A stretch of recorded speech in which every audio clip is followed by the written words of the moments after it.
seperti itu contoh, banyak yang lain juga silakan. Nah, yang ketiga adalah penggunaan singkatan dihindari.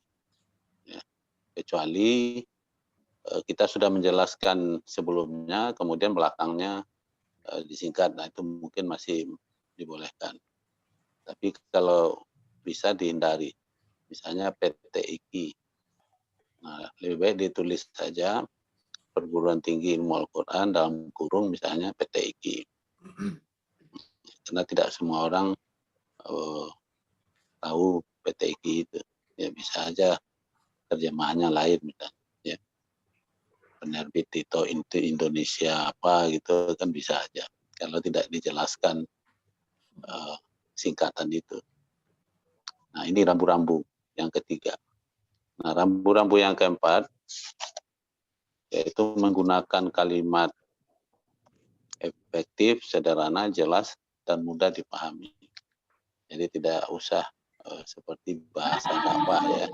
Jadi yang penting kalimat itu ya, terdiri dari pokok, sebutan, dan pelengkap ya, sebuah kalimat yang efektif itu.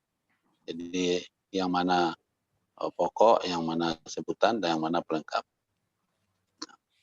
Jadi tidak usah terlalu kalau bahasa awamnya itu bertele-tele. Jadi efektif dan bisa dipahami orang. Itu ciri-ciri laporan penelitian, hasil laporan penelitian itu. Kemudian yang kelima adalah apabila awal kalimat berupa angka 9 atau kurang ya, nah ditulis dalam bentuk kata menjadi 9 dan sebagainya. Jadi jangan ditulis angka apabila awal kalimat berupa angka. Nah itu biasa pertama, nah ditulis saja pertama, kedua, ketiga, dan seterusnya. Kecuali ya bukan di awal kalimat. Ya. Jadi ada yang kata-kata angka juga dibuat itu anak dari induk kalimat. Ya. Nah, tapi itu bisa dibuat misalnya di kesimpulan, ya kesimpulan 1, 2, 3. Tapi ada juga orang yang membuat di kesimpulan itu pertama, kedua, ketiga. Itu lebih bagus ketimbang angka 1, 2, dan 3. Nah, inilah rambu-rambu dalam membuat laporan penelitian. Nah, kemudian apa saja bentuk laporan penelitian itu? Ya. Ada yang pertama dikenal dengan istilah artikel atau jurnal. Nah, biasanya jurnal ini standar atau gaya penulisan itu menyesuaikan dengan standar gaya jurnal yang akan menerbitkan. Sifatnya apakah itu berupa teknis ya, dalam penggunaan bahasa, penulisan, kutipan, dan mencantumkan data pustaka. Sasaran pembacanya profesional dalam bidang tertentu. Itu biasanya jurnal begitu. Nah, masing-masing jurnal juga dia punya panduan sendiri. Jadi kalau saudara-saudara mengirim artikel untuk jurnal, nah yang pertama dikasih tahu itu panduan tentang tulisan yang harus dibuat itu berapa halaman, kemudian bagaimana teknis penulisannya dan seterusnya. Kemudian yang kedua ada artikel populer. Nah, ini standar gaya penulisannya adalah populer, sifatnya tidak teknis atau ilmiah dalam penggunaan bahasa populer, tidak ada catatan kaki atau body note, dan tidak pula mencerminkan daftar pustaka. Nah, sasaran pembacanya masyarakat umum, dipublikasikan melalui koran atau majalah populer. Nah, biasanya ada kalau di Republika itu, saya pernah juga nulis resonasi itu ya, itu berapa, itu setengah halaman, nah judulnya tentang apa, nah itu tidak ada kutipan baik footnote maupun body note ya. Jadi itu hanya pemikiran kita aja yang terkait dengan judul yang akan kita buat. Nah, itu artikel populer. Nah, sementara yang ketiga ada juga paper untuk pertemuan ilmiah. Nah, ini sering juga, mungkin saudara-saudara sering diminta kalau ada acara seminar, ya, di samping kita diminta narasinya juga ada PPT-nya. Nah, itu tergantung pada penulis. Sifat teknis ilmiahnya, sasaran pembacanya profesional dalam bidang tertentu. Jadi kalau diminta seminar judulnya misalnya tantangan pendidikan di era global, ya, buat narasinya, kemudian buat PPT. Nah, ini yang keempat yang mau kita lakukan untuk mencapai gelar baik sarjana maupun S2 maupun S3, ya, yang dikenal dengan laporan akademik. Nah, standar gaya penulisan menyesuaikan dengan standar gaya masing-masing perguruan tinggi, baik tentang sifat teknis ilmiahnya maupun sasaran pembacanya, tentu juga yang profesional dalam bidang tertentu. Nah, ini rambu-rambu umum dan bentuk-bentuk dari laporan penelitian ini. Nah, sekarang kita ingin mendalami tentang bagaimana laporan penelitian yang bentuknya kualitatif. Ya. Nah, kualitatif ini sering diartikan bahwa data hasil penelitian itu lebih berkenaan dengan interpretasi, ya, terhadap data yang ditemukan di lapangan. Nah, kalau di PTIQ misalnya data primernya apa, data sekundernya apa. Biasanya data primer itu adalah Al-Quran, ya, kemudian buku-buku yang terkait dengan judul. Nah, sedangkan data sekundernya bisa aja buku-buku atau tulisan lain yang mendukung data primer itu. Apakah dalam bentuk wawancara atau observasi, ya, dan lain-lain. Selain dari data primer. Tapi data primer itu yang penting.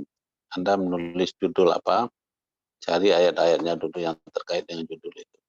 Kemudian ditambah dengan buku-buku umum. Makanya dalam bab itu biasanya didahului dengan wacana umum, ya, atau istilah bahasa yang lebih keren itu diskursus tentang judul Anda itu, misalnya pendidikan gender. Apa yang dimaksud dengan pendidikan gender itu. Nah, itu diuraikan dulu, sudah itu baru bab berikutnya pendidikan gender dalam perspektif Al-Quran.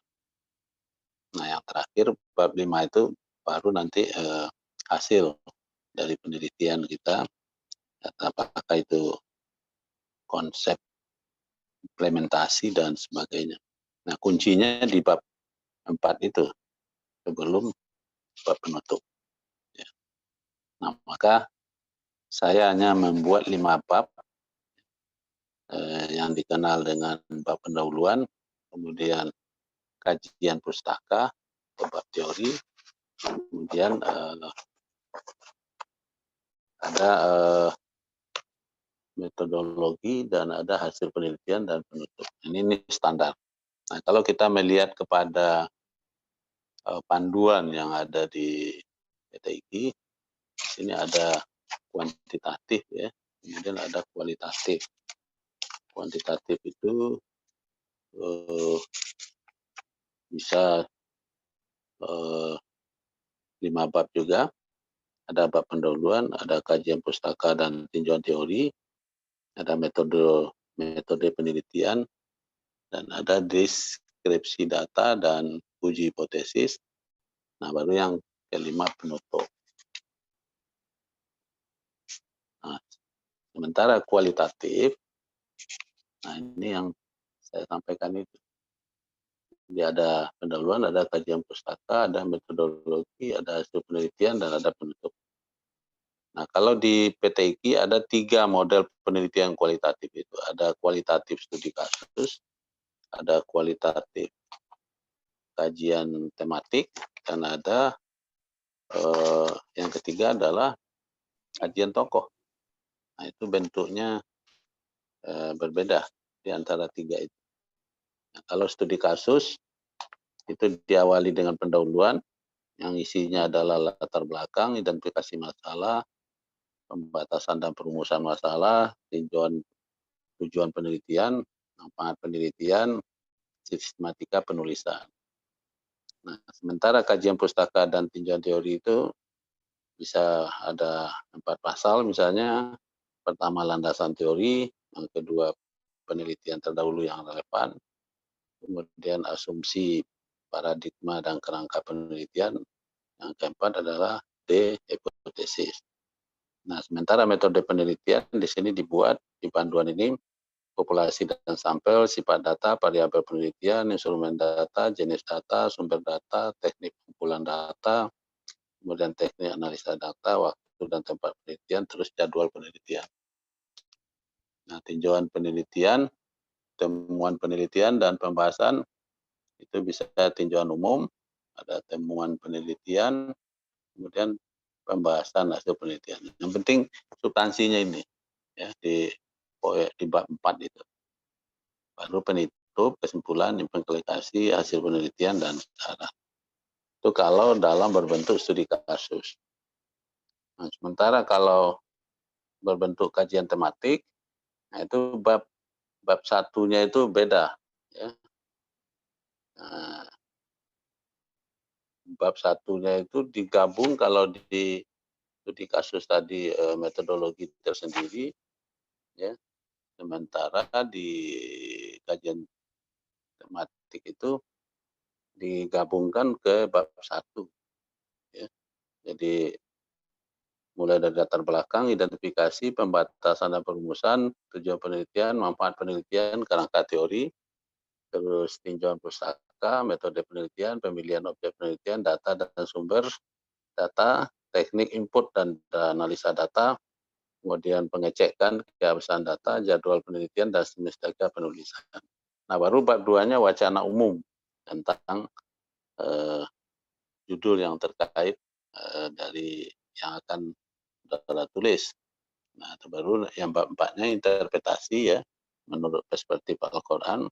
Baru yang bab 4-nya kontekstualisasi, penafsiran dari apa yang Anda uraikan di bab 1, bab 2, dan bab 3. Baru kesimpulan. Ya. Nah, sementara kajian tokoh juga hampir sama dengan tematik. Ya. Tapi tentu di bab 2 itu kalau kita kajian tokoh, tentu kita harus sebutkan tokohnya, kemudian apa pemikirannya yang terkait dengan judul itu. Nah, baru nanti masuk di bab 3-nya. Ya. Jadi kalau di bab 2 saya ulangi, ketika Anda membahas sebuah judul, secara umum itu diungkap, maka di bab 3-nya itu ditulis biografi dan profil yang terkait dengan judul yang ditulis, yang Anda kaji tentang pemikirannya.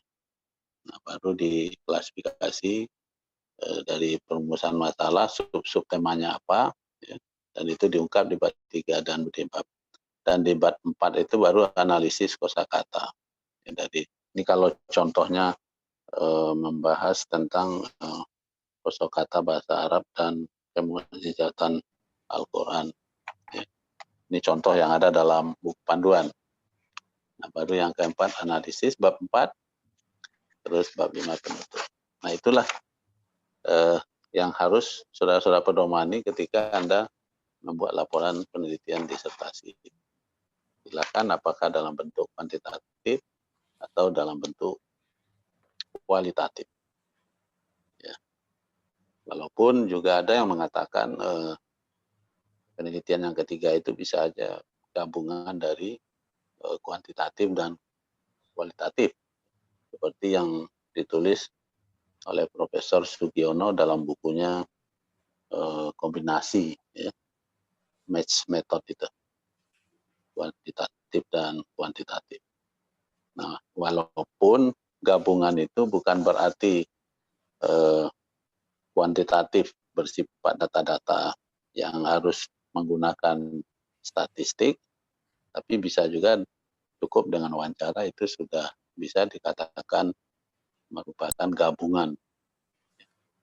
Nah, wawancara itu tidak juga mesti dengan angka, tapi ada jawaban secara narasi. Jadi tidak perlu lagi diinterpretasi seperti penelitian kuantitatif yang memang angkanya sudah jelas, menunjukkan apakah data kita itu valid atau tidak. Tapi bisa juga saudara menggunakan statistik, nanti dari statistik itu diinterpretasi. Ya. Nah, interpretasi itulah yang disebut dengan kualitatif. Jadi bagusnya memang digabung kalau menurut Sugiono, sehingga angka-angka itu tidak mati ya, tidak bunyi tapi harus berbunyi. Nah, itu yang disebut dengan gabung.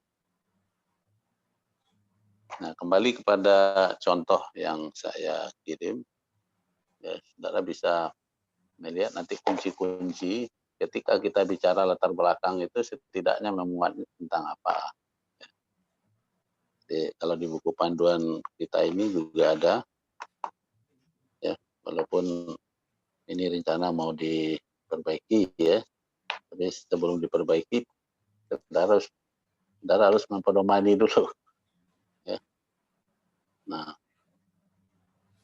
apa yang mesti ada dalam latar belakang itu?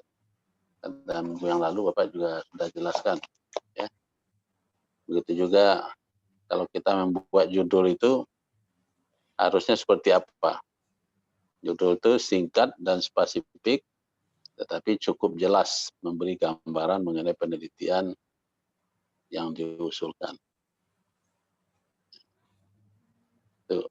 Jadi singkat dan spesifik dan cukup jelas. Ya. Jadi tidak usah panjang-panjang judulnya. Misalnya pendidikan gender dalam perspektif Al-Quran. Itu kalau yang tematik gitu ya.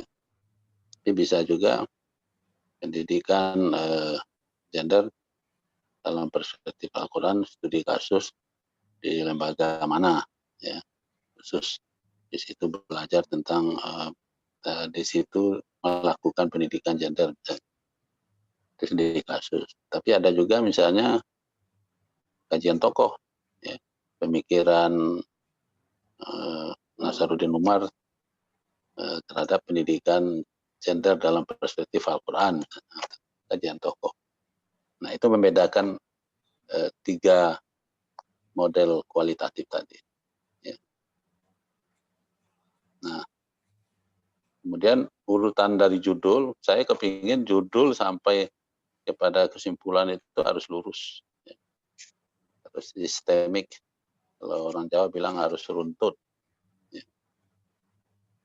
Nah, latar belakang itu isinya pertama adalah kuncinya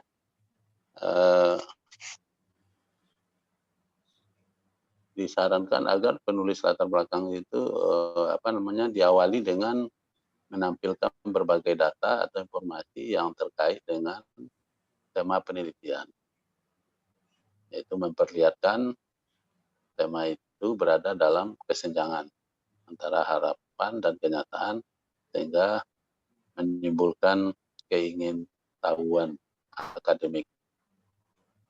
Nah, yang kedua, latar belakang masalah itu memang betul-betul merupakan kenyataan ya, jadi bukan persepsi gitu. Bahwa itu betul-betul memerlukan penelitian. Ya. Baik secara konsep, nanti teori maupun kenyataan di lapangan. Nah, itu yang mau kita lihat. Ya, jadi harus tergambar itu di uraian latar belakang. Nah, syukur-syukur nanti latar belakang itu juga dilengkapi dengan banyak literatur dan penjelasan masalah yang akan diteliti. Tetapi tidak boleh pula lebih dari bab 2 ya, kajian teori. Nanti bisa dikembangkan di kajian teori. Jangan pula nanti ada istilah kepala lebih besar daripada badan. Ya, tidak boleh.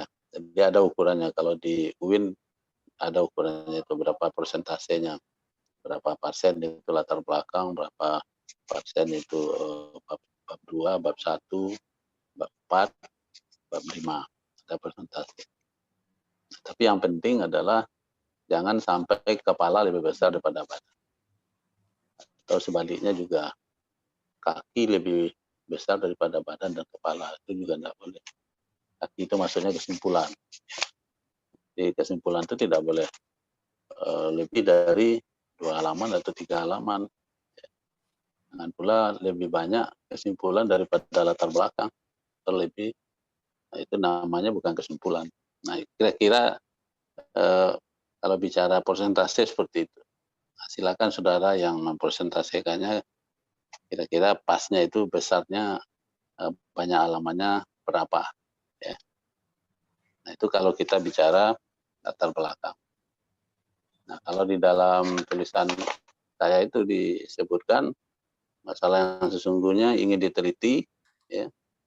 Kemudian latar belakang itu tentang masalah tersebut dalam butir 1 menunjukkan bahwa masalahnya benar-benar merupakan suatu fakta, bukan persepsi.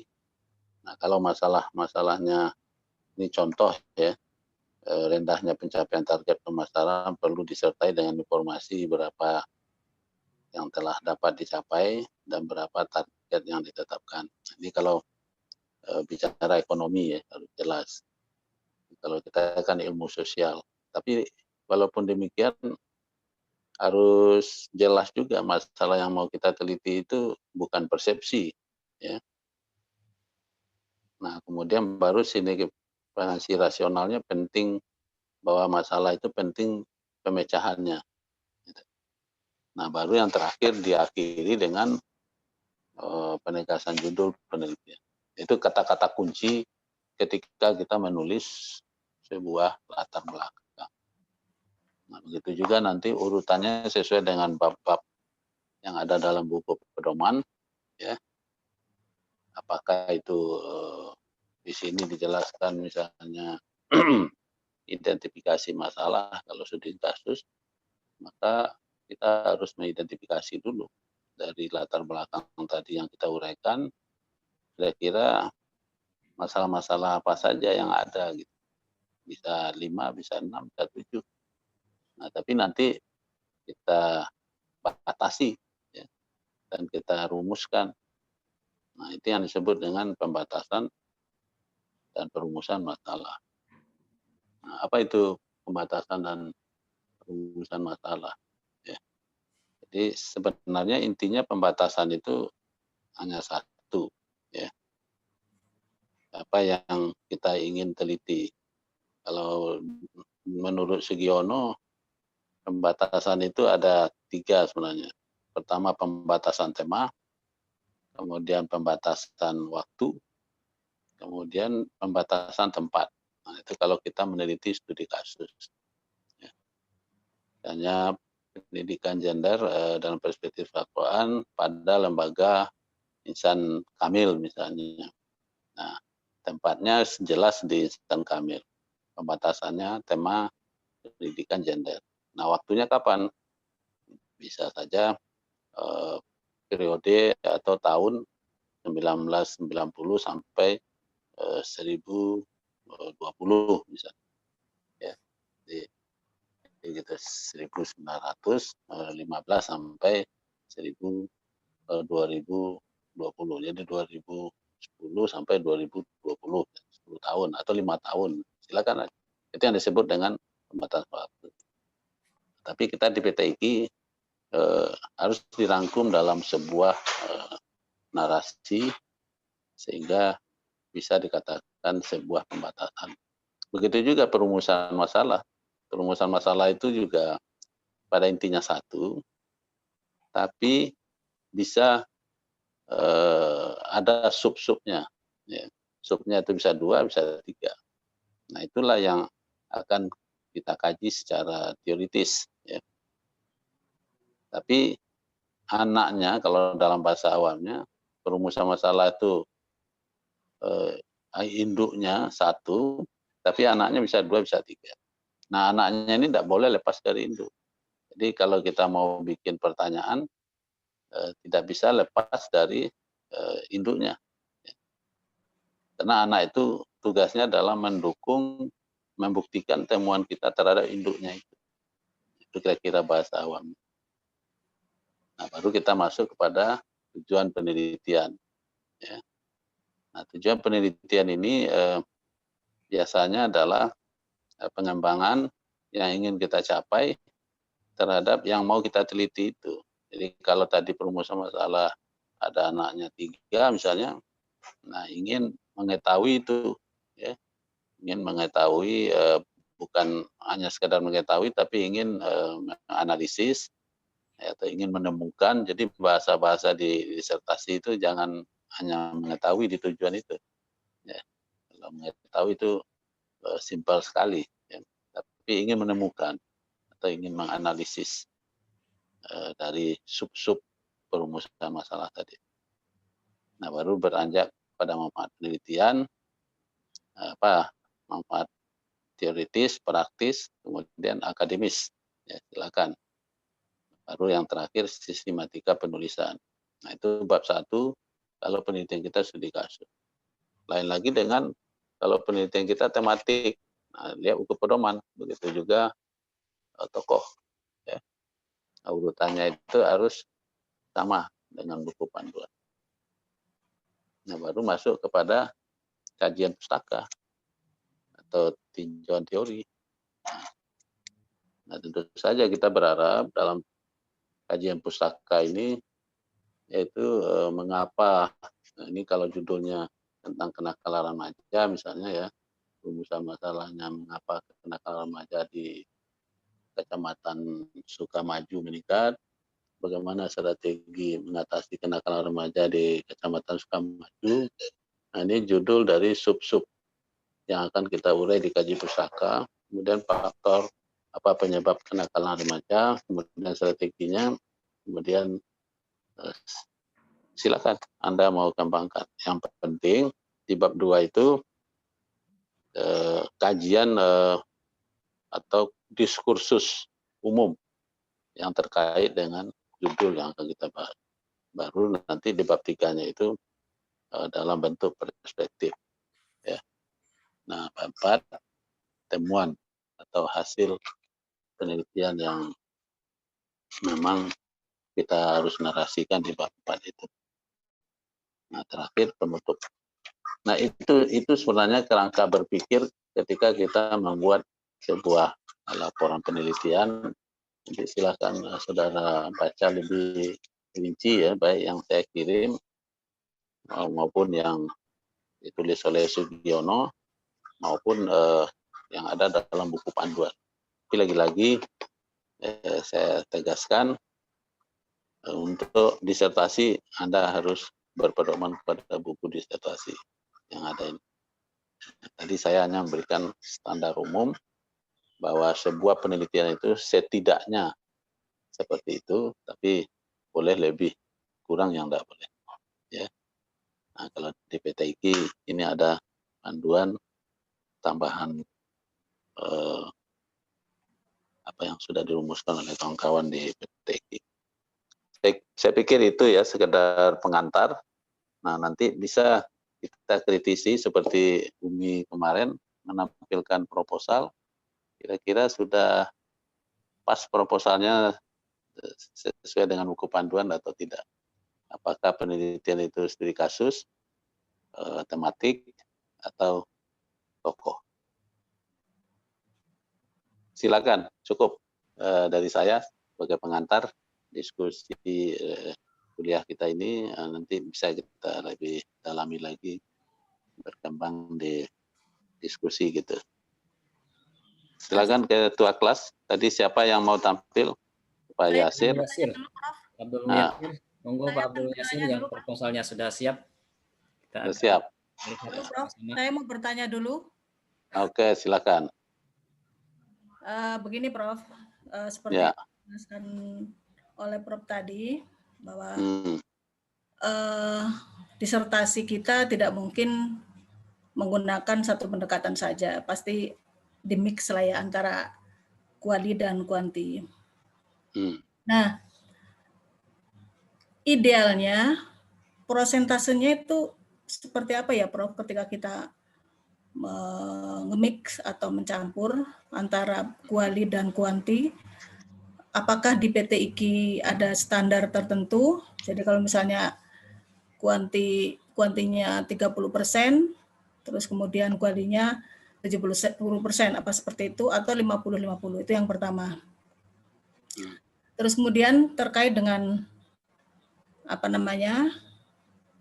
hasil penelitian kuanti. Kalau kuanti kan masih berdasarkan angka-angka.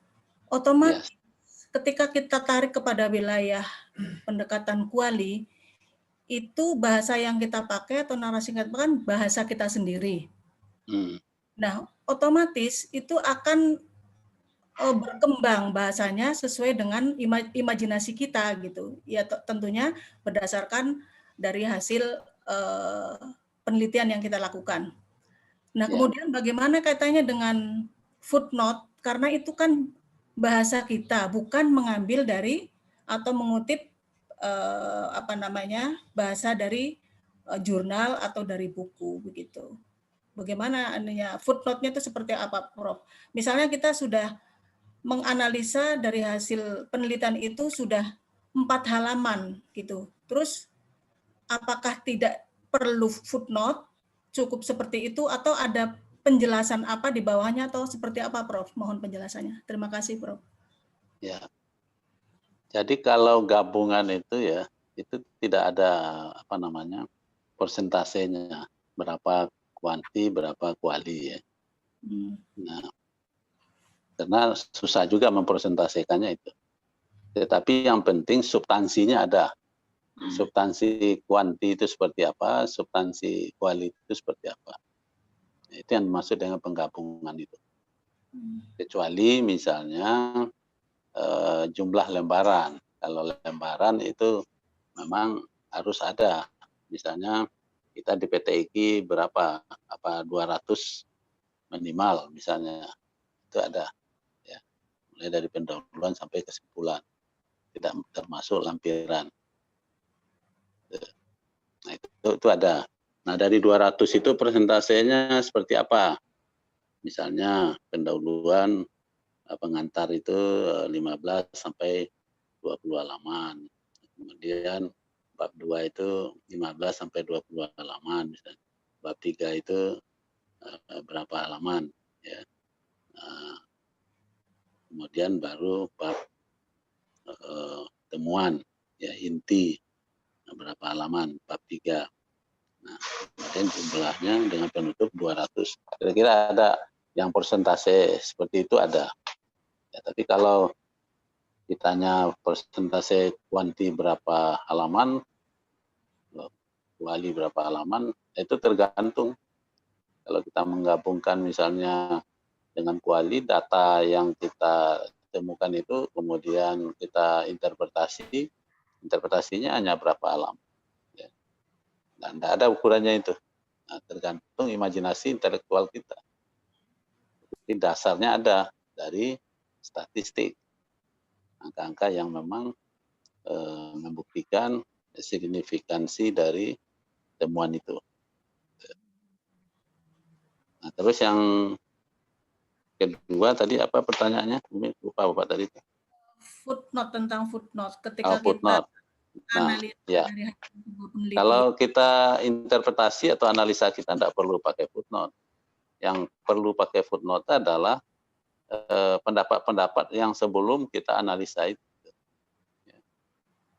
Jadi makanya tadi rambu-rambunya jangan dikatakan ini di mana dasarnya ini, tidak ada footnote-nya. Oh, ini pendapat saya. Nah, itu tidak boleh. Jadi menulis disertasi ini harus didasarkan dengan pendapat orang. Maka harus ada kajian teorinya. Landasan teorinya harus ada. Jadi tidak bisa kalau penelitian kita ini tidak ada landasan teorinya. Nah, itu yang disebut dengan kajian teori itu. Ya. Silakan makin banyak pendapat-pendapat para pakar yang ditemukan itu lebih bagus. Ya. Jadi menjelaskan sesuatu itu memang baik menurut bahasa maupun menurut istilah. Ya. Itu harus terungkap di dalam disertasi kita tentang judul itu. Ya. Jadi tidak cukup hanya penjelasan bahasa, misalnya tentang pendidikan gender secara bahasa, pendidikan itu apa misalnya, gender apa, tapi kalau secara istilah pendidikan gender itu apa? Nah, menurut para pakar kita kemukakan. Ya. Nah setelah itu baru kita lihat lagi di dalam Al-Quran apa isyaratnya. Nah, setelah kita kemukakan bab 2 dan bab 3 itu, baru di bab 4 itu kita analisis. Ya. Jadi sebenarnya di bab 4 itu hasil analisis. Ya, tidak mengulang lagi penjelasan yang terkait di bab 2 dan bab 3. Kalaupun diulang, itu hanya sebagai pengantar saja. Tapi analisa ketajaman imajinasi intelektual kita itulah yang harus kita narasikan di bab 4 itu. Ya. Nah itu maksudnya, ya. Okay. Jadi silakan saja mengutip, ya, terlebih dahulu, terus interpretasinya berapa halaman terserah kita, semampu kita. Ya, imajinasi intelektualnya silakan. Tetapi yang penting ada dasarnya, jangan berdasarkan mimpi. Ya. Ada juga. Ini kalau ditanya ini apa Prof? Ini dapatnya lewat mimpi nih Prof, habis salat tahajud 40 hari 40 malam gitu ya. Terus saya bermimpi mengalir aja bahasanya, Anda bisa. Bisa saja mimpi, tapi mimpi itu didasari dari teori-teori. Ya. Karena banyak baca-baca teori, akhirnya terpikir. Kemudian tulis. Nah itu yang dimaksud dengan imajinasi intelektual. Jadi bukan mimpi. Ya. Kalau mimpi itu tidak ada dasarnya. Saya pikir itu ya jawabannya. Ya, mudah-mudahan silakan. Pertanyaan lagi, Prof. Nah, makin banyak analisis interpretasinya, tidak apa-apa. Ya. Itu berarti imajinasi intelektualnya tajam. Gitu. Ya. Tentu imajinasi intelektual kita itu bisa tajam kalau landasan teorinya banyak yang kita dapati. Tapi kalau kita hanya mendapati beberapa landasan teori, ya interpretasinya tidak akan mungkin bisa banyak. Silakan, masih ada tadi. Silakan Baik, Pak. Saya Prof. Di pendahuluan itu satu dari kontennya adalah terkait dengan kajian yang relevan. Di paparan-paparan terdahulu itu dijelaskan bahwa paling tidak ada 3 kajian relevan itu. Yang pertama, ia adalah disertasi, yang kedua buku, dan ketiga adalah jurnal.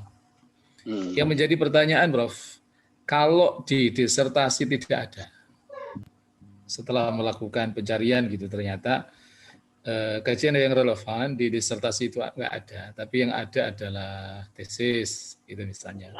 Yang menjadi pertanyaan saya adalah, apakah itu dianggap sah atau tidak itu, Prof? Kalau kemudian hanya memuat kajian relevannya itu buku dan jurnal saja tanpa ada disertasi, misalnya itu, Prof, dianggap sah atau tidak itu, Prof? Iya. Ya, kayaknya belum dianggap sah itu kalau belum ada disertasi. Harus jadi ada buku, disertasi. Jurnal, ya buku, jurnal, disertasi. Ya. Gitu ya. Gitu. Yang penting di kata kunci yang ada di penelitian yang relevan itu adalah pertama, ya, membuat ringkasan tentang isi yang diuraikan dalam literatur dan penelitian yang terdahulu itu. Itu harus digambarkan ringkasannya, isinya apa. Ya. Nah, yang kedua, kita membandingkan dan mengkontrasikan temuan para peneliti dan penulis buku jurnal terhadap permasalahan yang ada diteliti. Ya. Jadi tidak semua penelitian yang relevan itu tidak kita masukkan, tapi harus yang konsentrasi ke temuan yang ingin kita temukan di dalam penelitian dengan judul yang kita buat. Ya. Jadi konsentrasikan ke situ. Nah, jangan tidak ada, kalau bahasa awamnya itu tidak apa namanya, tidak terkait lah. Jadi harus yang terkait, itu maksudnya. Nah, kemudian yang ketiga melakukan pengelompokan atau kategorisasi berbagai pendapat yang memiliki kemiripan. Ya, sebab ada dari beberapa disertasi itu ada kemiripan gitu, kita kelompokkan. Nah, jadi diatur itu, ya. Nah, baru yang keempat melakukan kritik dan evaluasi terhadap teori itu atau argumen, metodologi dan pendekatan yang digunakan oleh para peneliti sebelumnya itu. Kita harus mengkritik juga. Jadi setelah tadi membuat ringkasan, sudah itu membandingkan, ya, terus mengelompokkan. Nah, yang keempat mengkritisi. Nah, yang kelima adalah melakukan sintesis terhadap berbagai kajian, baik yang saling menguatkan maupun yang bertentangan. Nah, terus yang terakhir yaitu menjelaskan posisi penelitian yang akan dilaksanakan dengan literatur dan penelitian terdahulu. Nah, apa yang membedakan kita dengan yang terdahulu itu? Itu kata kuncinya di situ nanti di terakhir. Setelah kita membuat ringkasan, ya, katakanlah ada berapa, 15, ada ringkasan-ringkasan semuanya. Kemudian kita banding-bandingkan, kemudian kita kelompokkan, kita kritik, kemudian kita lakukan sintesis. Ya, baru terakhir itu adalah menjelaskan bahwa penelitian yang akan kita lakukan itu boleh tidak sama dengan yang penelitian terdahulu itu. Ya. Katakanlah misalnya di penelitian dahulu itu membahas ABC, kita membahas D, E, F. Itu yang lebih bagus. Tapi bisa saja ternyata kita membahas juga ABC, tapi kita tambah. Nah, gitu. Ya. Itu bisa juga terjadi seperti itu. Nah, yang bagus itu adalah kalau yang meneliti itu ABC, kita meneliti D, E, F. Nah, nanti di akhir saran kita adalah perlu lagi penelitian lebih lanjut. Gitu. Jadi kalau di ilmu eksak itu memang beda dengan apa namanya ilmu sosial ya. Adik saya itu kan eksak itu. Dia meneliti tentang kaca. Nah, tapi dia juga membuat penelitian pendahuluan itu tentang kaca-kaca itu dia bahas. Ada yang kaca kalau pecah tangan orang luka, ada yang tidak bisa pecah. Nah, ternyata adik saya itu meneliti kaca kalau pecah diremas dengan tangan itu tidak luka tangan gitu, kayak serbuk gitu. Nah, dia menelitinya tentang kaca juga. Nah, begitu juga kita ilmu sosial. Itulah yang membedakan penelitian kita dengan penelitian sebelumnya. Nah, sehingga penelitian kita itu tidak dikatakan plagiat. Ya. Baik, terkait dengan kuantitas, Prof ya, artinya bahwa disertasi itu misalnya minimal sekian gitu, tidak ada, Prof. Yang jelas satu pun itu dianggap sudah sah gitu, Prof ya. Gitu. Untuk kajian yang relevan itu, artinya tidak ada pembatasan, misalnya harus ada 2 disertasi atau 3, satu pun sebenarnya sudah cukup gitu, Prof ya. Ya, kalau satu ya walaupun di buku pedoman ini tidak ada batasan ya. Iya. Tapi itu kan makin banyak makin lebih bagus. Iya. Artinya kita kaya literatur. Ya. Ada yang buku-buku yang kita baca sebelumnya. Gitu. Jadi sudah banyak buku-buku. Kita khawatirnya kalau sedikit nanti khawatirnya narasi kita juga sedikit jadinya. Iya. Maksud saya begini, Prof. Kita temukan itu kajian relevan misalnya yang bertaburan itu di jurnal dan di buku. Tapi kita temukan di disertasi itu misalnya ada 1 atau 2. Akan tetapi yang kita temukan banyak itu di level tesis dan di level skripsi gitu. Artinya nanti yang banyak itu misalnya di buku dan di jurnal gitu. Tapi di disertasi mungkin hanya 1 atau 2 gitu. Ya, yang seperti boleh itu aja. tidak Yang mengapa, penting, ya boleh. Yang penting unsur disertasi, buku, jurnal itu ada di dalamnya.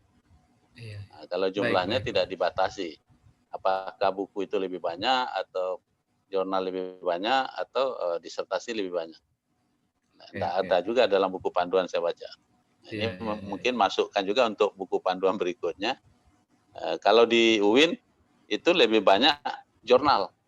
Nah, kenapa jurnal lebih banyak? Karena menurut kawan-kawan, kalau jurnal itu lebih selektif dibandingkan dengan buku. Karena jurnal itu tidak mungkin bisa dimuat kalau belum dibaca orang, terutama reviewer. Ya. Kalau buku kan ada reviewernya. Paling pengantar.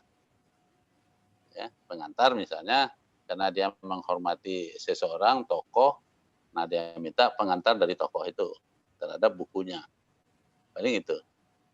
Tapi ada juga yang tidak menggunakan pengantar, nah, pendapat dia sendiri. Tapi namanya buku kalau udah diterbitkan itu kan sudah dianggap tulisan ilmiah yang bisa dipertanggungjawabkan. Nah, saya sarankan tentu saja kalau kita menggunakan penelitian yang relevan, buku yang kita gunakan, ya kita bukan melecehkan kawan-kawan yang kualifikasi akademiknya di bawah yang kita ya. Misalnya Dr. Anbus atau SAG misalnya.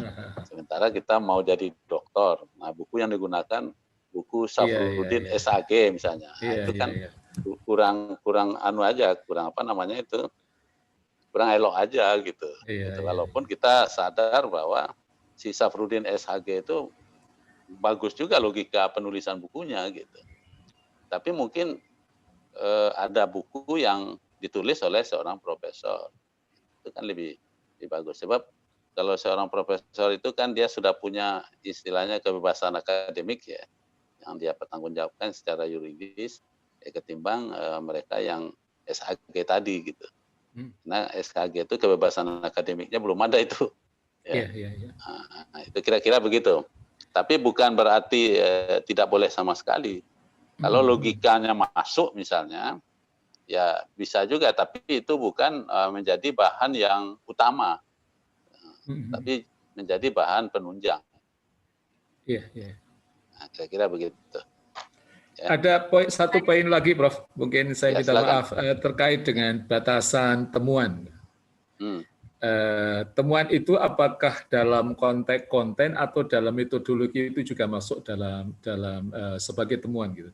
Karena memang saya temukan di beberapa disertasi di luar negeri di perguruan tinggi yang lain itu, terutama di seperti di India, seperti di Timur Tengah itu. Saya temukan itu ada ungkapan al-jadid minal bahas. Jadi yang baru atau temuan dari disertasi itu diantaranya adalah pada aspek metodologi penyusunan. Gitu. Yang menjadi pertanyaan saya, apakah itu masuk dalam kualifikasi temuan atau tidak? Atau memang yang dimaksud dengan temuan itu pada konten disertasi itu? Saya klarifikasi aja, Pak. Minta pendapat Pak Profesor. Ya, kalau di kita konten ya. Gitu. Tapi bisa juga di kita itu kedua-duanya.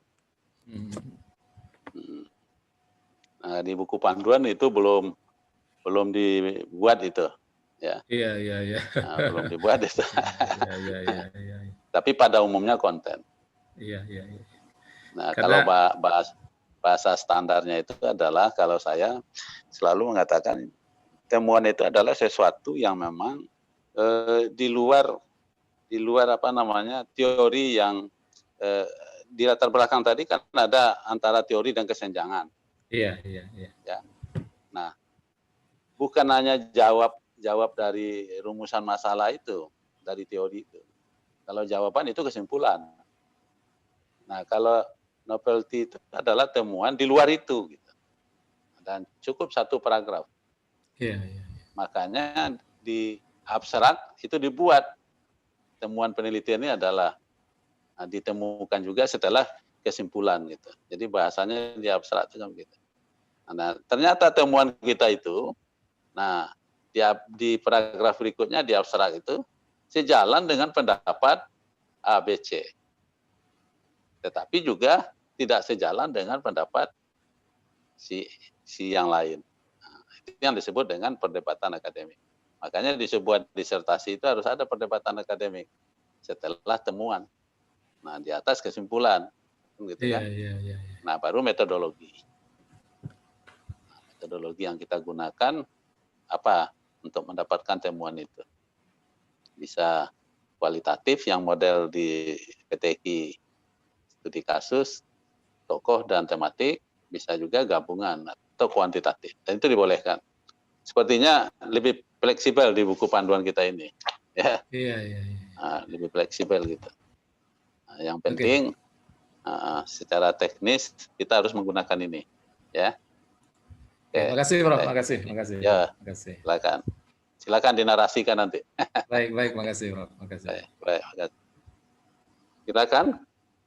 Kalau ada yang lain, kalau enggak kita coba melihat ya, mengkritisi yang sudah dibikin oleh Pak Yasir. Siapa Pak Yasir? Silakan. Saya Apa sebenarnya kalau proposal belum, tapi kalau di apa itu executive summary saya sudah tuntas Prof. Gitu. Sudah ada Kalau proposal bab-babnya belum. sudah dibuat belum? Judulnya apa? Kemudian Sudah judulnya sudah gitu. Mungkin terus saya bab, bisa tampilkan kali. oke. Coba. Pak Ustadz Sardi bisa minta tolong ini di share screen ya.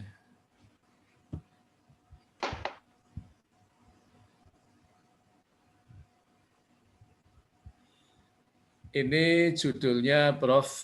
Pendidikan Humanis dalam Surat Madaniyah Perspektif Mufassir Kontemporer. Jadi Pendidikan sudah, humanis ya? Iya, pendidikan humanis. Ini juga saya sempat minta pendapat profesor juga waktu saya nulis tentang pendidikan multikultural. Jadi waktu itu kan Prof menyarankan saya untuk menulis pendidikan multikultural ya. Jadi tapi karena judul saya sudah di-ACC oleh Bu Rian, ya akhirnya saya istiqomah dengan judul ini, Prof. Ya, dalam apa itu? Dalam Surat Madaniyah. Surat Madaniyah. Iya, Banyak. jadi ini memang yang banyak itu di dalam Al-Quran. Tapi kita akan spesifik menyisir surat-surat Madaniyah yang bertemakan tentang humanis. Jadi dan saya temukan memang ayat-ayat Madaniyah yang bertemakan tentang humanisme. Perspektif mufassir ini nanti yang saya mau minta pendapat sama profesor gitu. Karena memang Burian itu versi Burian itu cukup banyak itu mufassir yang diinginkan gitu. Yang Prof dulu meminta sebenarnya jangan terlalu banyak-banyak gitu. Mungkin ini Prof kalau outline-nya ya di pendahuluan saya kira kalau di atas pendahuluan standar lah gitu. Saya tidak muat semuanya. Kemudian ini sudah termasuk kualitatif tematik ya. Kualitatif tematik, Prof. Ya. Gitu. Ya, jadi disesuaikan dengan panduan kualitatif tematik itu. Iya. Jadi isinya adalah pertama latar belakang, identifikasi masalah, pembatasan dan perumusan masalah, tujuan penelitian, manfaat penelitian, kerangka teori, ya.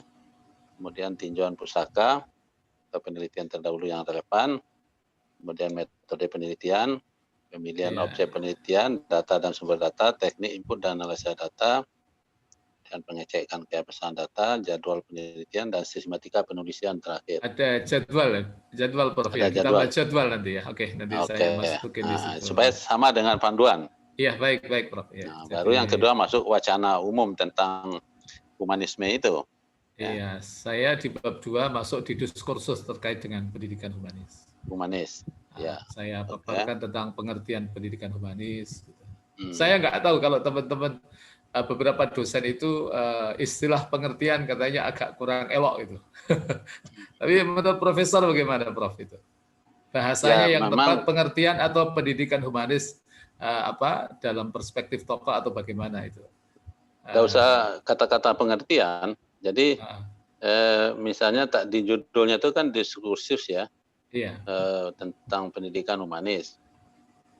Jadi pendidikan humanis dalam perspektif umum, misalnya bisa juga kayak begitu. Oh gitu ya, oke. Nah, coba kalau ada kata pengertian itu kayaknya kayak S1 aja gitu.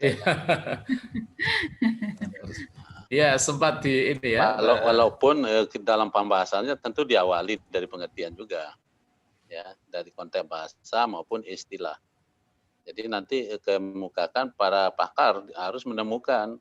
Ada enggak pakar yang mengatakan pendidikan humanis itu menurut dia apa gitu. Nah, itu harus terungkap. Baik.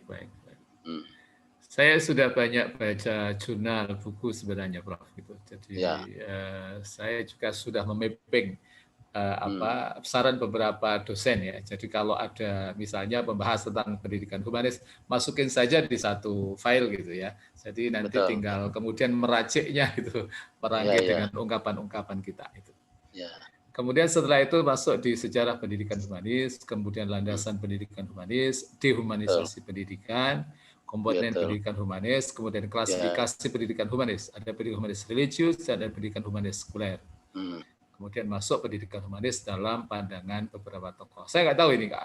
Kalau yang G ini perlu atau tidak, Prof? Itu pendidikan humanis dalam pandangan beberapa tokoh. Sebenarnya itu sudah ada di awal ya. Gitu. Ya, jadi ini sudah ada di awal. Dihilangkan ya. Gitu. Ya, saya kasih nanti dianukan di atas saja beberapa tokoh yang dikemukakan. Baik.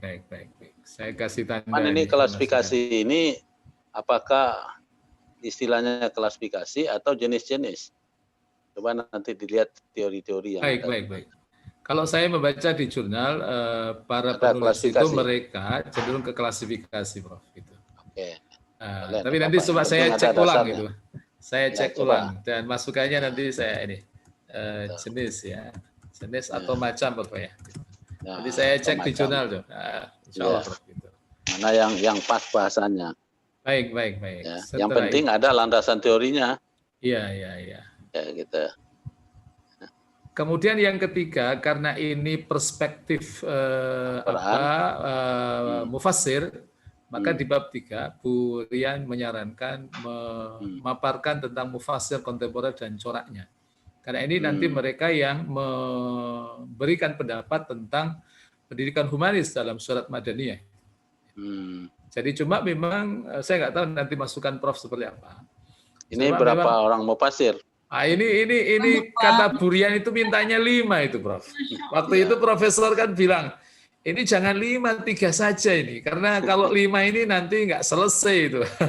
Kalau konteks ideal memang banyak. Cuma masalahnya ini waktunya cukup 3 tahun atau tidak itu. Itu dulu Prof, waktu saya minta pendapat Profesor Armei kan Prof mengatakan seperti itu gitu. Kalau gimana itu Prof? Bagusnya Prof itu. Ya sebenarnya. Apakah kemudian kalau memang dapat bukunya itu lebih bagus ya. Iya. Tapi kalau tidak dapat ya paling tidak 3 lah. Kalau 2 kan enggak. Ya, kalau 2 itu seolah-olah membandingkan. Iya. Nah, kalau 3 itu kan artinya sudah dianggap banyak, gitu. Walaupun definisi banyak itu lebih dari 1. Iya. Kalau tafsir-tafsirnya insya Allah saya sudah punya semuanya. Sudah punya. Tafsir Al-Munir sudah punya. Tafsir Al-Manar sudah punya. Sya'rawi saya sudah download, sudah punya. Maraghi sudah punya. Dan kemudian Tafsir Al-Misbah insya Allah sudah punya. Jadi di tataran keberadaan buku-buku itu sih sebenarnya sudah ada semuanya. Iya. Cuma sebenarnya buku tafsir ini kan sudah ada bahasa Indonesianya juga, Al-Maraghi, kemudian Tafsir Al-Azhar gitu ya, kalau kita mau. Al-Munir sudah ada 15 jilid, itu sudah punya, yang Arab juga sudah punya, yang terjemahnya sudah punya semuanya. Sudah. Kalau udah enggak apa-apa. Nanti dilihat aja di ayat-ayat apa yang dia gunakan, mungkin antara satu mufassir menemukan beberapa ayat, tapi mufassir lain lebih dari itu misalnya kan, bisa aja. Atau dia menafsirkannya berbeda, karena berbeda disiplin ilmu yang dia punyai. Gitu. Baik, setelah itu di konsep bab 4 di konsep pendidikan humanis dalam surat Madaniyah. Ini yang temuannya nanti di sini, Prof. Iya betul. Dan kita memang ini kerja keras. Kerja keras yang saya maksud adalah memang kalau saya membaca di buku, kemudian di jurnal, dan juga termasuk juga jurnal yang menjadi resume dari tulisannya salah seorang mahasiswa di PTIG yang dia menulis disertasi tentang pendidikan humanis dalam Al-Quran. Itu dia tidak secara spesifik nulis tentang surat Madaniyah. Tapi dalam Al-Quran artinya mencakup Makkiyah dan Madaniyah. Betul. Jadi Ini yang menjadi kerja keras saya adalah menemukan surat-surat Madaniyah yang bertemakan tentang pendidikan humanisme. Ini yang kelihatannya belum ditulis oleh siapapun, setahu saya, Prof. Ya. Setahu saya sampai hari ini. Setelah saya membaca banyak jurnal, membaca buku, dan membaca disertasi. Ini yang kelihatannya belum ditulis. Ya, Saya makanya ingin nanti di relevan penelitian yang relevan itu dibuat penjelasannya di akhir kata ya, di akhir kalimat nanti. Ini kalau di bab saya mulai berapa ayat tuh, banyak sekali ayatnya. Oh, banyak, Prof. Dan ini sudah saya sisir pada sisi makiyah dan madaniyahnya. Di sini nih karakteristik pendidikan humanis pada surat Madaniyah ini yang Burian ini tekankan itu di sini. Inilah nanti temuannya itu. Dan ini saya sudah sisir semuanya, ini semuanya adalah surat-surat Madaniyah. Sekalipun mungkin nanti saya juga akan lebih tajam lagi untuk menggali, karena memang ada surat-surat Madaniyah, para mufassir kan memang ada perbedaan-perbedaan terkait dengan term surat Makkiyah dan Madaniyah itu. Jadi nanti itu yang mungkin saya harus jelaskan, pembatasan Makkiyah dan Madaniyah itu menurut jumhur ulama itu kayak apa? Karena term tentang surat Makkiyah dan Madaniyah itu kan cukup variatif itu, Prof. Gitu. Betul. Jadi nanti saya akan jelaskan di situ mainnya di situ. Ya, bagus ini ya, harus kerja keras nih. Iya, betul. Tapi hasilnya nanti memuaskan. Mudah-mudahan. Cuma yang terakhir ini saya mungkin minta pendapat ini, Prof. Tentang analisis pendidikan humanisme pada surat Madaniyah menurut mufassirin kontemporer. Jadi kan tadi dieksploitasi ayat-ayatnya, sekarang analisa terhadap ayatnya itu pendidikan humanisme di surat Madaniyah seperti apa.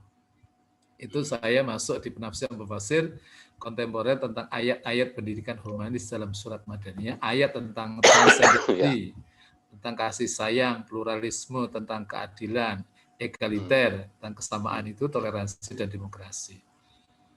Kemudian terkait dengan nilai pendidikan humanis, model pendidikan humanis, implementasi pendidikan humanis.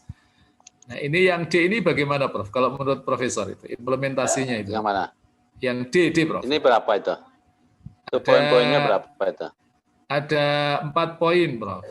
Jadi penafsiran, kemudian nilai, kemudian model dan implementasi. Sudah cukup itukah? Atau perlu yang lain, Prof? Ya, kalau ditemukan lagi ada yang lain itu lebih bagus lagi. Oh, gitu ya. Tadi di wacana umum berapa? Di wacana umum itu kita di karakteristik udah 11 itu. Udah 11 ya? Iya. Tapi kan kadang itu dia punya irisan satu dengan yang lain sehingga kita lebih padatkan hanya 7 gitu. Tapi yang menjadi pertanyaan saya, Prof, yang seperti ini secara konsep awal kan. Nanti di dalam perjalanan mungkin kita akan mendapatkan temuan-temuan itu bisa berubah atau tidak itu, Prof? Ya bisa aja kalau memang kita mendapatkan temuan-temuan baru. Gitu ya. Di luar ini. Iya. Itu konteksnya seperti itu. Betul. Baru nanti setelah itu penutup dan kesimpulan dan implikasinya. Baru setelah itu ini sudah berapa bab nih dikerjakan? Waduh, ini baru bab pertama sedang dalam pengerjaan, Prof. Dan sekaligus menjadi tugas semester 3 kan, mohon doanya. Saya sedang banyak menghimpun referensi. Tapi ini konteks eksekutif summary-nya saya juga sudah tulis ya. Iya. Di sini. Kemudian terkait dengan judulnya gitu kan. Kemudian ini yang mohon masukan dari Profesor ini ya, Prof. Armai tentang variabel analisis diri khusus pendidikan humanis, kemudian konsep pendidikan humanisme dalam surat Madaniyah, analisis karakteristik pendidikan humanis dalam surat Madaniyah, pandangan mufassir kontemporer tentang pendidikan humanis dalam surat Madaniyah. Ini variabel analisa saya. Ya, variabel analisa dari wacana umum kan. Betul. Gitu. Nah, kalau ada buku disertasi yang ditulis oleh mahasiswa UIN ya.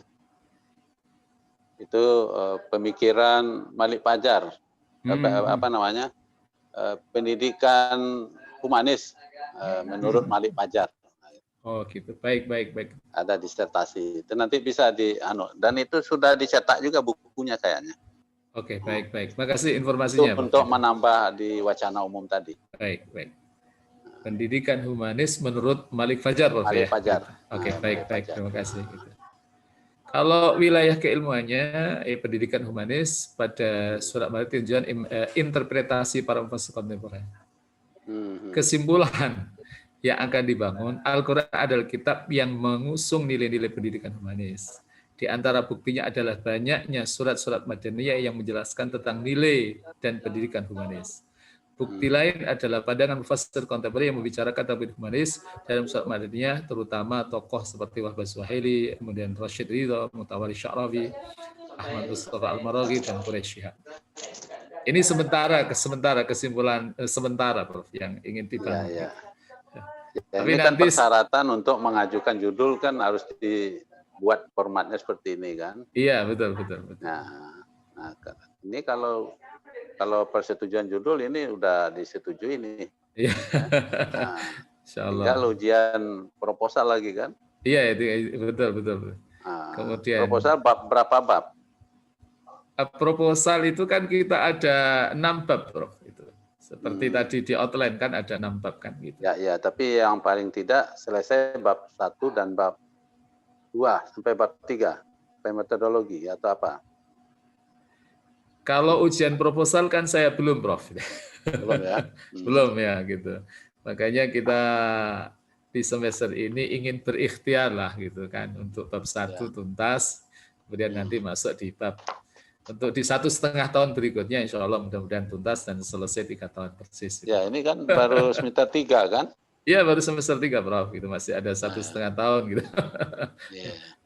Karena kalau saya mengikuti di DSP ya Dokter Skill Program itu memang ujian kompre dan ujian ujian proposal itu kan ada di semester 3 gitu kan. Jadi kita sami'na wa ata'na aja lah.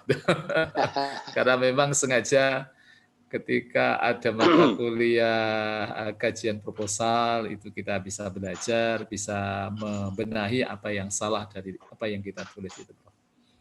Saya kira seperti ini, Prof, yang saya tulis untuk sementara. Mohon doanya mudah-mudahan nanti bisa disetujui dan bisa jalan secara baik. Mungkin ini Prof ya dari saya, Prof. Oke. Kalau nanti ada teman-teman dilanjutkan.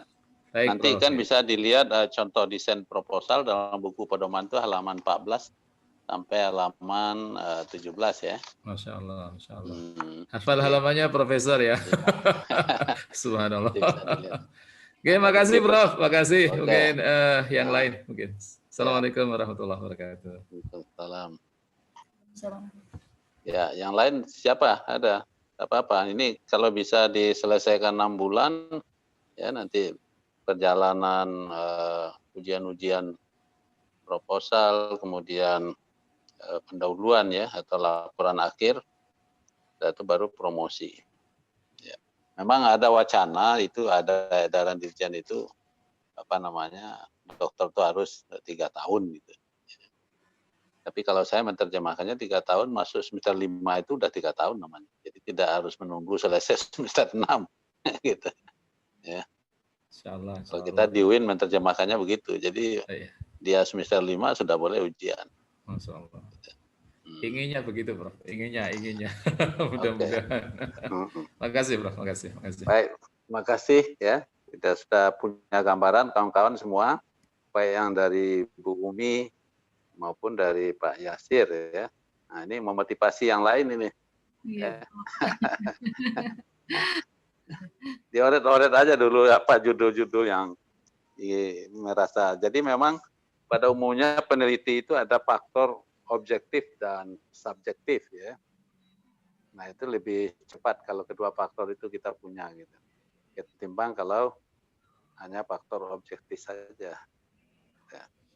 Jadi pengalaman-pengalaman yang selama ini kita lalui, kita lakukan apa.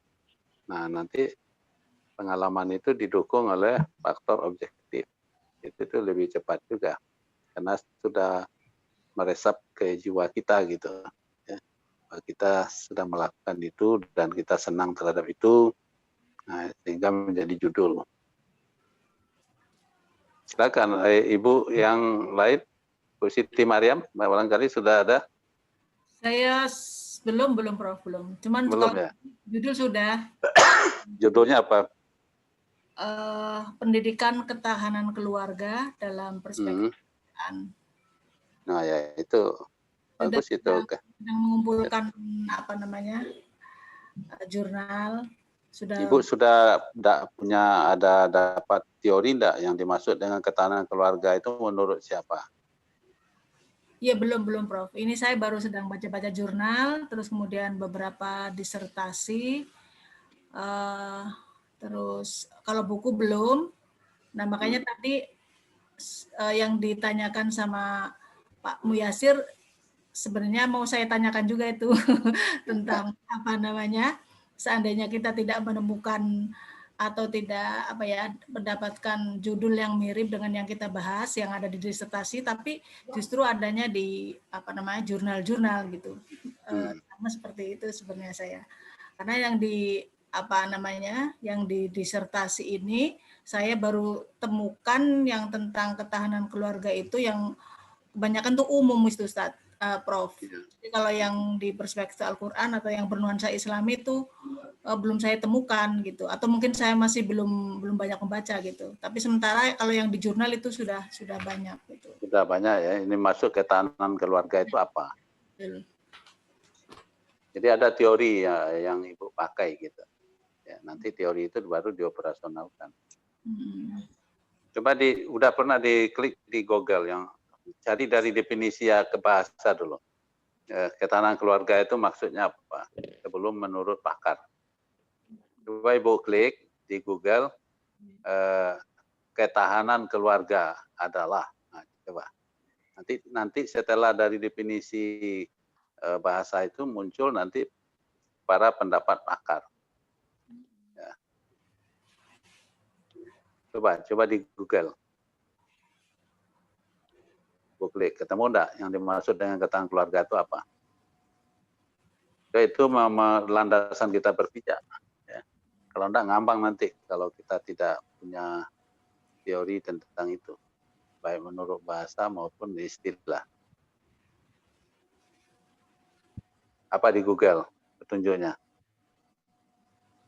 Bu Siti? Iya, nanti sedang saya cari Pak. Tidak ketemu, diklik dulu. Apa? Ini anunya apa namanya? Online-nya lewat HP atau lewat laptop? HP Prof. Oh HP, nah, ya kalau HP harus dimatikan dulu tuh baru.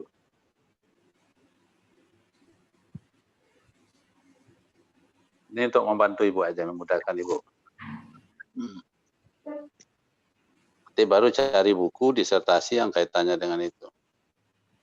Kalau di UIN ya kemarin buka ketahanan keluarga atau apa.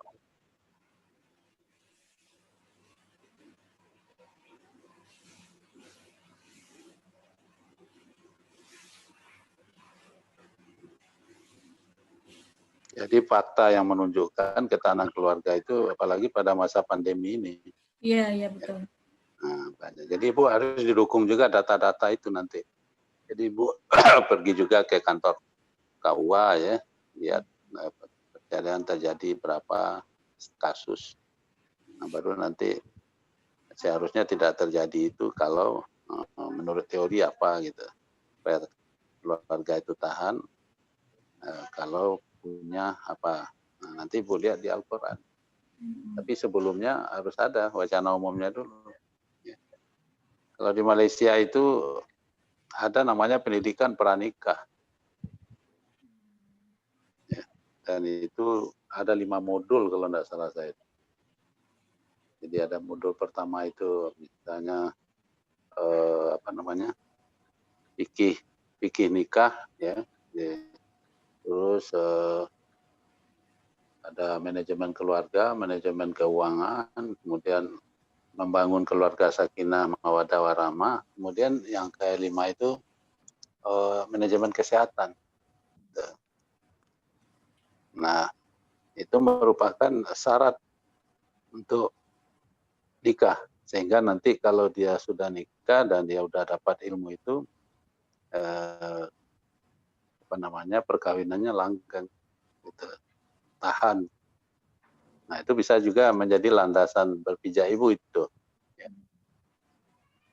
Ya, kelas persyaratan untuk bisa agar ketahanan keluarga itu terwujud, gitu. Setidaknya tahu tentang itu, gitu. Nah, itu merupakan teori juga, ya. Cuman harus diambil dari pendapat siapa, gitu. Iya, iya. Nah, kalau di Google apa judulnya? Saya belum temuin. Kita ketik aja, ketik Google, dan muncul Google itu kan kosong tuh. Ya. Ibu ketik judulnya, ketahanan keluarga, nanti keluar dia.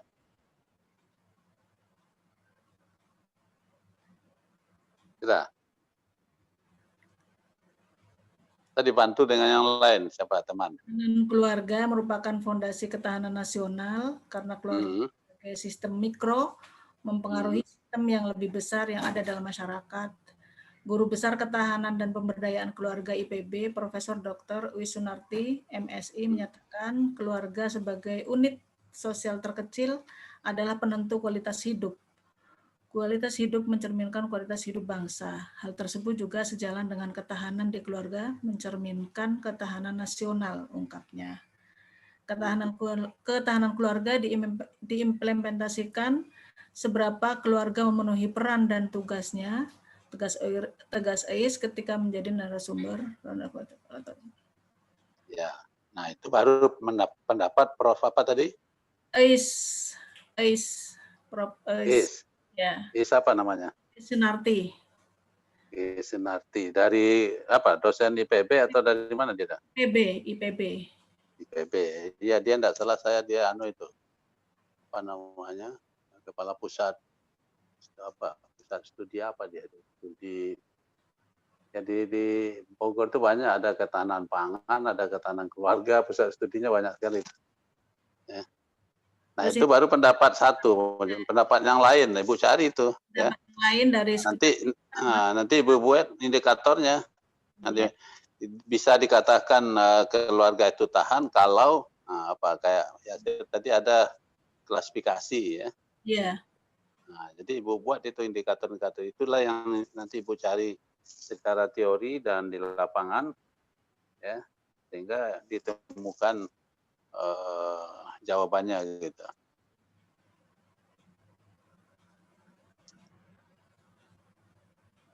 Nah, Ibu sudah berapa banyak mengumpulkan buku-buku atau disertasi atau jurnal yang terkait dengan ketahanan keluarga ini? Untuk buku belum, Prof. Saya baru baca jurnal, terus sama ada kiriman PDF dari Pak Aput. Tapi belum saya baca semua karena banyak banget. Ada berapa itu. Ya baru berapa aja berapa lembar yang saya lagi ke ke jurnal dulu, Prof. Ya, enggak apa-apa. Itu membantu juga ya. Nah, nanti Ibu jadikan itu di dalam disertasi penelitian yang relevan itu. Ya, kajian teori atau penelitian yang terdahulu disebut tuh di situ nanti.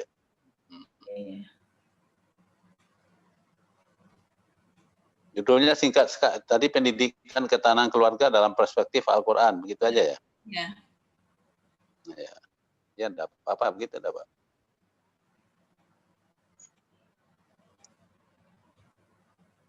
Baik, ada lagi Bu Mariam?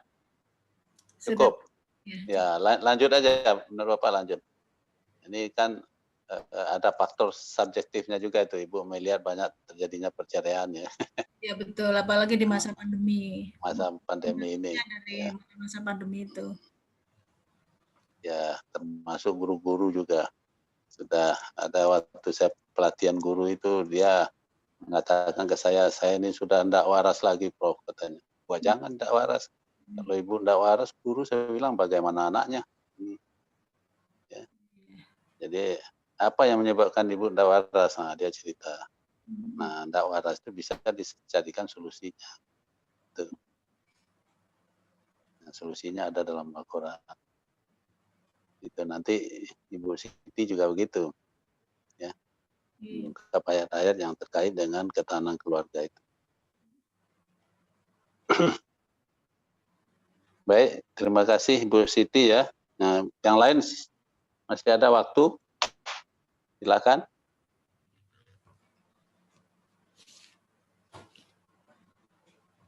Ada yang lain lagi? Ini Prof, outline saya udah summary saya udah betul belum ya, Prof? Ya, apa judulnya? Pak Sardi, apa judulnya? Saya itu persaingan saudara kandung, Prof.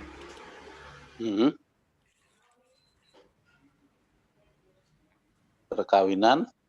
Persaingan. Ya, coba apa judulnya itu?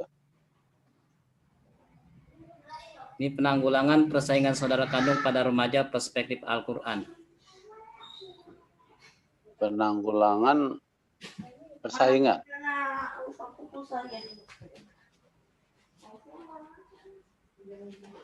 Perkawin apa ini? Enggak. Coba dibesarkan. Penanggulangan persaingan saudara kandung pada remaja perspektif Al-Quran. Oh, penanggulangan saudara kandung. Persaingan. Oh, persaingan. Jadi apa yang dimaksud dengan persaingan saudara kandung itu apa? Kalau dari beberapa banyak jurnal itu persaingan itu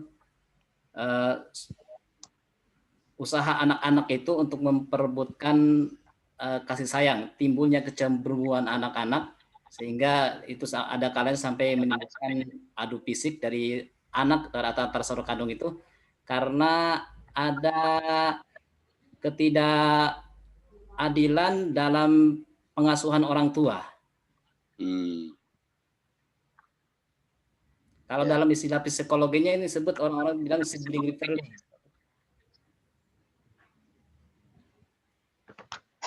Iya. Bapak ngajar psikologi ya? Ya. Saya sebetulnya ngajar agama di UI. Oh iya. Boleh, enggak apa-apa. Ya. Nah, agama itu juga psikologi. Psikologi. Ya, penanggulangan persaingan saudara kandung pada remaja dalam perspektif Al-Quran ya. Ya, memang fenomena yang kita lihat kan begitu. Kadang disadari atau tidak disadari oleh orang tua terjadi ketidakadilan dalam mendidik anak, terutama remaja ya. Sebenarnya bukan mulai dari remaja, harusnya mulai dari lahir ya, tapi nanti diungkap aja dikit sebelum masuk pada remaja gitu. Iya. Nah, yang paling gampang itu sebenarnya kalau di dalam psikologi itu menterapi anak itu adalah waktu kecil itu. Jadi anak biasanya begini, kalau dia dekat dengan ibu, dia laki-laki misalnya, nah itu dia cenderung gampang nangis gitu. Nah itu perlu diterapi. Terapinya apa? Orang tuanya harus datang keduanya ke psikologi. Nanti ditanya oleh psikologi, mana yang banyak waktu ibu dengan bapak terhadap anak yang laki-laki ini. Nah, nanti itu paling saran psikologi, ya bapak juga harus memberikan perhatian pada anak dan bapak harus juga bawa dia kemana sehingga kelakuan bapak dilihatnya gitu. Seorang laki-laki itu harusnya begini, jangan yang dilihatnya hanya seorang perempuan aja gitu. Nah itu wacana umumnya begitu kalau bicara psikologi gitu ya. Nah di remaja juga begitu, kemana kalau remaja itu dia kan transisi tuh, dia tidak bisa dikatakan anak-anak tapi dia belum bisa juga dikatakan dewasa. Ini masa gejolak. Nah ini lebih rumit lagi ini ya, mendidik anak ini ya. Silakan bapak cari nanti buku Ilmu Jiwa Perkembangan ya yang ditulis oleh Ibu Zakia Derajat. Walaupun Ibu Zakia itu dikritik juga, teorinya tahu tapi prakteknya enggak gitu ya. Karena dia sampai meninggal tuh enggak punya anak gitu. Tapi secara teori itu diakui. Yang namanya bukunya Ilmu Jiwa Perkembangan Anak itu. Mulai dari anak, remaja, dewasa, malah sebelum remaja itu ada masa adolesen, anak-anak SMP. Di SMA itu baru remaja atau puber, baru setelah tamat SMA dewasa. Nah, silakan teori-teori itu Pak Sardi cari itu ya. Nah, kemudian kenapa terjadi persaingan itu? Apa yang dimaksud dengan persaingan? Persaingan saudara kandung itu. Persaingan secara materi dan non materi. Ya. Saya dulu di anak saya juga begitu. Ketika mengasihi kakaknya secara materi lebih dari dia protes. Nah, kenapa abang lebih?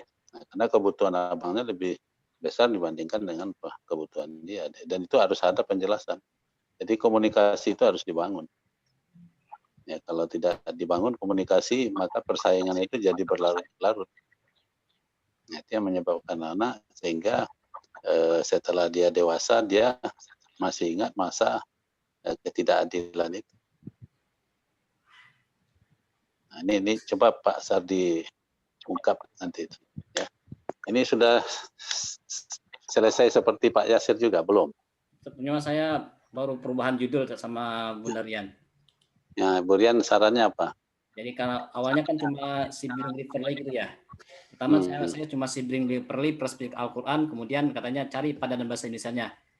Ketemu bahasa Indonesianya, kemudian setelah ketemu akhirnya judulnya ditambahkan dengan penanggulangan.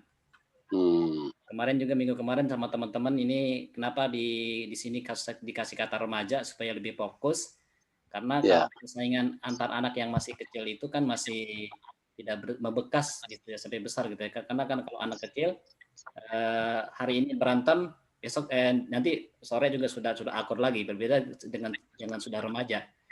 Bahkan sampai kenapa juga saya dicari remaja ini, karena nanti saya akan membahas di bab apa nih, bab ini ya, bab 3 itu persaingan saudara yang sudah dicontohkan di dalam Al-Quran. Sebagaimana penanggulangan di dalam Al-Quran, kemudian ada juga di hadis. Nah ini yang kalau kita lihat persaingan yang terjadi di dalam Al-Quran itu yang nampak sekali itu kan Qabil dan Habil. Makanya ini di outline ini kalau saya bahas seperti ini, bab 1 adalah pendahuluan, kemudian bab 2 diskursus tentang persaingan saudara. Karena kita terkait dengan Al-Quran, ini bab 3-nya saya mencari contoh-contoh persaingan yang sudah ada dalam Al-Quran, juga dalam hadis. Dalam Al-Quran itu kan ada 2 ternyata, Qabil dan Habil, kemudian Nabi Yusuf dan saudara-saudaranya. Itu Nabi Yusuf diciptakan seluruh gulam, kata-katanya pakai gulam, berarti kan sudah remaja, bukan atau asobi. Nah, makanya nanti judulnya itu kan pada masa remaja. Ya. Tapi nanti dikritik lagi, apakah Qabil dan Habil itu berantamnya masa remaja atau udah dewasa?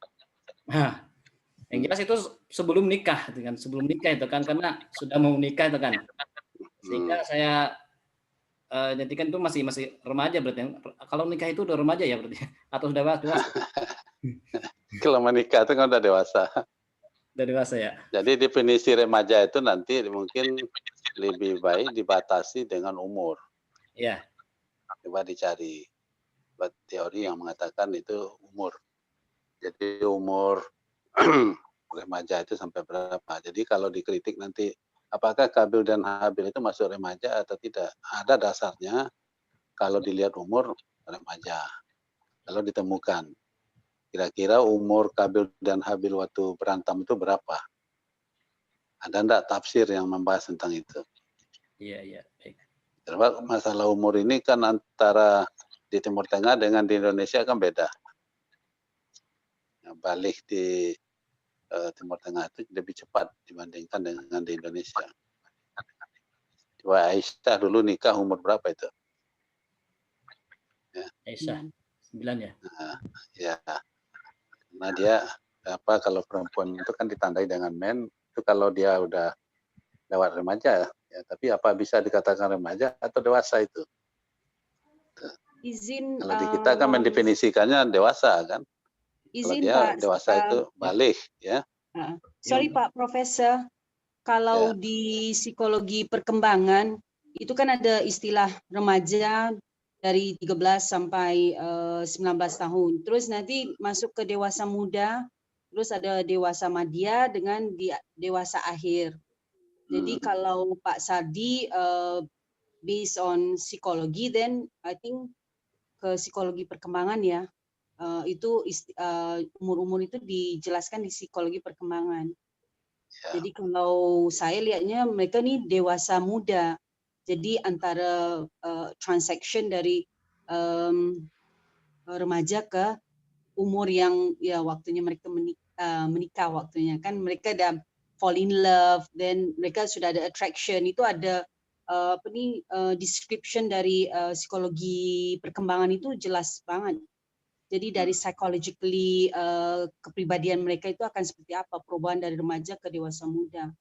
Jadi kalau saya usul mohon maaf karena saya S1-nya di psikologi, jadi I love psychology, dan rata-rata kalau memang kita bicarakan tentang kepribadian ya pasti di psikologi. Itu izin, mohon maaf Pak Profesor, it's my point of view menurut saya. Karena kalau dari situ kita bisa lihat kan kalau dari remaja ke dewasa muda itu kan sudah mulai attraction, sudah mulai ya kenal dengan yang lawan jenis.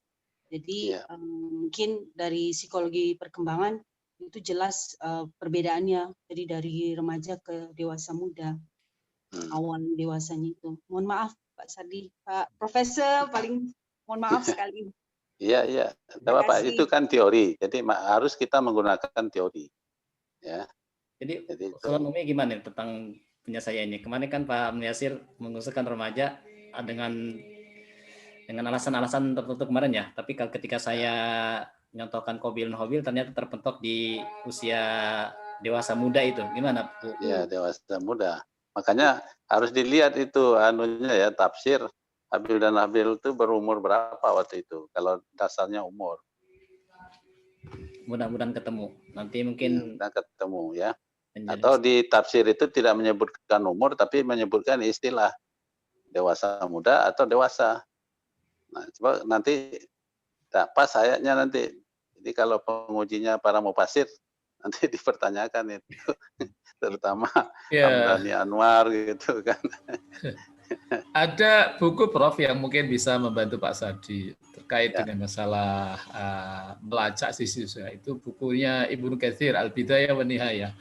Itu tentang ada juga tentang Qasasul Anbiya'nya Ibnu Katsir juga, Al-Bidayah wa Nihayah juga ada. Itu mungkin nanti bisa dilacak pada sisi usia munculnya persaingan antara Qabil dan Habil itu kelihatannya bisa.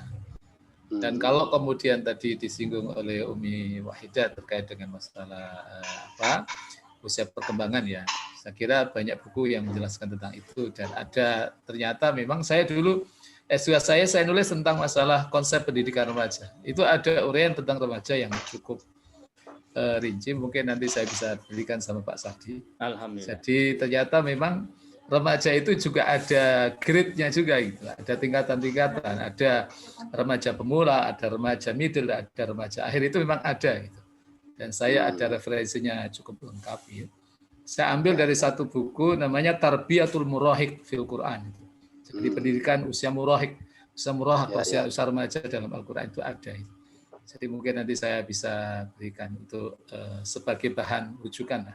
Selain mungkin dari Umi nanti banyak buku beliau tentang psikologi. Jadi mungkin saling melengkapi lah gitu ya. Betul. Ya. Kemudian nanti bisa selesai semuanya. Tiap minggu saya kira itu Prof. Gitu. Ya. Jadi harus terungkap nanti di bab 2 dan bab 3 itu. Ya. Judul itu narasinya. Baik. Terima kasih. Silakan Pak Sardi, apa? Ya. Gimana Prof?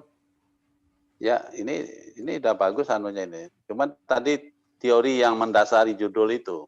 Ya. Yang harus dicari baik secara umum maupun dalam perspektif Al-Qur'an. Sehingga klop gitu. Ya. Baik. Kalau enggak nanti banyak pertanyaan tentang itu. Ya. Kalau Prof. Mandani nanti ini Anda salah ini menggunakan ayatnya. Nah, gitu. Jadi cari yang pas dan lihat asbabun nuzulnya. Jadi para mufasir menerjemahkannya seperti apa. Kalau ditemukan teorinya, yang penting ada landasan teorinya. Ya, itulah persyaratan dalam penulisan disertasi. Baik, kalau tidak ada cukup ya. Pak Sardi, Ya, terima kasih. kawan-kawan semua, baik Pak Yasir, Bu Umi, ini dilanjutkan penulisannya, begitu juga yang lain-lain. Ya.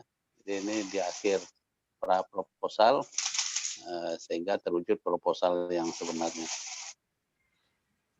Siap. Baik, siap, demikian. siap. Lebih kurang mohon maaf ya. Sampai jumpa di lain Sama-sama, Prof. kesempatan. Terima Terima kasih. kasih ilmunya, Prof. Terima kasih Sama. ilmunya. Oke. Jazakallah khairan. Ya, sama. Ya, Assalamualaikum terima kasih. warahmatullahi wabarakatuh. Waalaikumsalam. Pamit ya. Jam 10 ada lagi kelas lain. Oke. Oh, iya. Baik, baik. Terima kasih, Prof.